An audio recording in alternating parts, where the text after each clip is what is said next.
안녕하세요, 왕눈이입니다. 여러분, 탈원전 정책은 옳은 정책이었을까요? 정답을 말씀드리겠습니다. 탈원전 정책으로 태양광 테마주들의 주가가 폭등했으며 그 폭등으로 수익을 내셨다면 그분에게는 옳은 정책입니다. 즉, 우리에게 수익을 내줄 수 있다면 저는 무엇이든 옳은 정책이라 생각합니다. 곧 윤석열 정부가 출범할 것이며 문재인 정부의 탈원전과 반대로 갈 것입니다. 즉, 원전을 재개함에 따라 원전 관련주들의 주가가 폭등할 확률이 높습니다. 원전 테마주로 묶인 회사는 두산중공업, 한전기술, BHI가 있습니다. 위 회사들의 사업 보고서를 직접 살펴보아 테마성이 짙은지 확인하고 재무제표를 참고하여 재무 건전성을 살펴보겠습니다. 지금부터 원전 테마주 분석하겠습니다.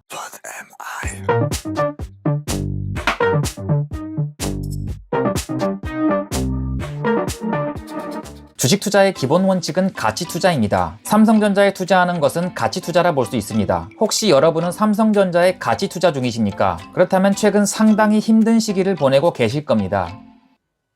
예, 제 얘기입니다. 가만히 돈이 사라지고 있습니다. 하지만 이럴 때일수록 공부하는 것을 추천드리며 가치 투자가 아닌 다른 투자 방식에 대한 공부도 추천드립니다. 호재가 터지면 주가가 대박이 납니다. 만약 호재를 알 수 있다면 주식으로 돈을 벌 수 있을 겁니다. 5월 10일 윤석열 정부가 출범합니다. 새 정부 출범 후 탈원전 정책을 폐기하고 다시 원전을 가동할 것입니다. 그렇다면 이것은 원전과 관련된 호재가 될 것이며 그와 함께 원전 관련주들의 주가가 요동칠 것입니다. 즉, 오늘은 원전과 관련된 테마주를 살펴보겠습니다. 첫 번째 원전 테마주는 두산중공업입니다. 두산중공업은 원전 대장주로 알려져 있는 회사입니다. 두산중공업은 원자력, 화력 등의 발전설비, 플랜트 등 발전설비 제작 전문 기업입니다. 사업의 개요만 봐도 알 수 있듯이 원자력, 즉 원전과 관련이 있는 회사입니다. 두산중공업은 여러 종속회사들을 두고 있습니다. 그렇기에 주요 제품의 현황을 보더라도 여러 종속회사들의 매출이 함께 잡혀 있습니다. 매출액 비율을 보신다면 두산중공업과 두산밥켓은 각각 약 35%로 비슷한 매출액을 차지하고 있습니다. 그러나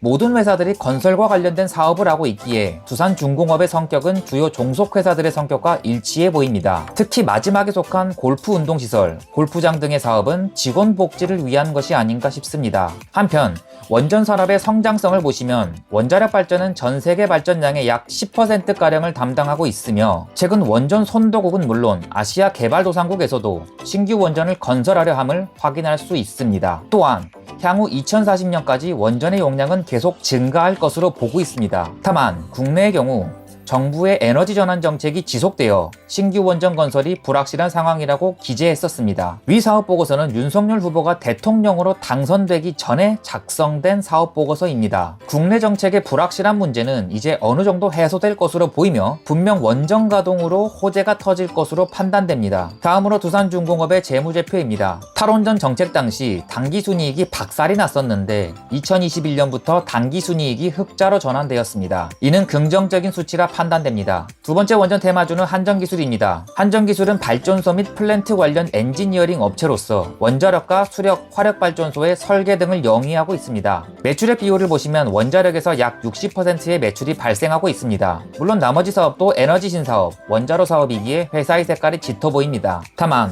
한전기술도 직접 밝히고 있듯이 에너지 전환 정책에 따라 향후 사업이 어려울 것으로 예측하고 있었습니다. 오죽하면 원전 짓는 회사가 원전 해체 사업을 신규 사업으로 확대할 예정이라 했습니다. 아마 한전기술의 사업 방향도 새로운 정부와 함께 전환될 것이라 생각합니다. 다음으로 한전기술의 재무제표입니다. 탈원전 정책 때문인지 모르겠으나 영업이익 및 당기순이익이 계속 감소했습니다. 다만 2020년 약 30배였던 PER은 2021년 197배까지 급증했습니다. 그 이유는 주가가 상승했기 때문인데 차트로 보나 PER로 보나 한전기술은 상당히 고평가된 상태라 볼 수 있습니다. 세 번째 원전 테마주는 BHI입니다. BHI는 발전용 기자재 전문 기업이며 주 고객으로 한전과 포스코를 두고 있습니다. 발전용 기자재는 주기기와 보조기기로 나뉘는데 주기기에 원자로가 속하며 첫 번째로 소개되고 있습니다. 첫 번째로 내걸었으니 주요 사업인가 봅니다. 하지만 매출액 비율을 보니 복합 화력발전소와 열병합발전소 사용처에서 매출액의 60% 20%가 발생하고 있습니다. 원자력 발전소를 사용초를 하는 BOP의 매출액 비율은 고작 3%밖에 되질 않습니다. 원자로를 첫 번째로 소개했었는데 주요 사업이 아니었나 봅니다. 사업의 내용을 더 읽어보더라도 화력발전 개통도와 복합 화력발전 개통도는 사진까지 있음에 반해 원자력과 관련된 사진은 찾아볼 수 없었습니다. 앞선 회사들에 비해 원전 관련성은 조금 떨어지지 않나 싶습니다. 다음으로 BHI의 재무제표입니다. 2019년, 2021년 영업이익 및 당기순이익에서 적자를 기록했습니다. 투자 시 참고하셔야 합니다. 오늘은 원전 테마주에 대해 살펴보았습니다. 원전 테마주로 묶인 회사는 두산중공업, 한전기술, BHI가 있었습니다. 두산중공업은 대장주로 불릴만 했으며 한전기술도 원전 테마성이 짙었습니다. 다만 BHI는 발전회사에는 묶일 수 있겠으나 원자력 발전보단 화력 발전의 색깔에 짙어서 다소 아쉬웠습니다. 원전 테마주에 대한 정리는 여기까지입니다. 모두 학습하시는 똑똑한 투자자가 되시길 바라겠습니다. 이상 왕눈이었습니다. 감사합니다.